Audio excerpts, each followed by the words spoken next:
আপনারা আগে এই মেয়েটার ভিডিওটা দেখেন 10 সেকেন্ড সময় দিয়ে। এই মেয়েটা মার্কেটে গিয়েছে কিছু কেনার জন্য, মার্কেট দিয়ে হেঁটে যাচ্ছে।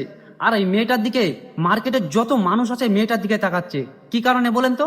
সুন্দর বলে মেয়েটার দিকে কেউ তাকায়নি, এই মেয়েটার পোশাকটা দিকে তাকাচ্ছে।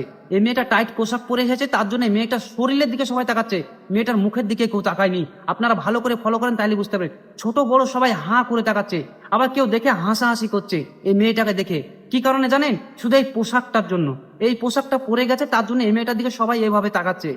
আবার ওই মেয়েটা ওই মার্কেটে এসেছে, এবার দেখেন ওই মেয়েটা ওই মার্কেটে এসেছে, ওই মার্কেট দিয়ে হেঁটে যাচ্ছে, এবার হিজাব পরে এসেছে, ওই মার্কেটে হেঁটে যাচ্ছে।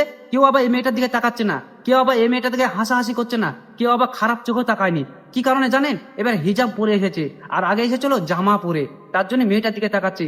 আর হিজাব পরে আসলে খারাপ মানুষরাও ভালো চোখে তাকাবে, যাদের চরিত্র খারাপ তারা কিন্তু হিজাব পরে থাকলে সে মেয়েদেরকে সম্মান দেবে। আর এটাই হলো হিজাবের পাওয়ার। তাই আমি সকল মুসলিম বোনদেরকে আমি বলতে চাই, তোমরা হিজাব করো, তোমরা পর্দা করো, তোমরা হিজাবের মাঝে থাকো, তোমাদেরকে সবাই সম্মান দিবে।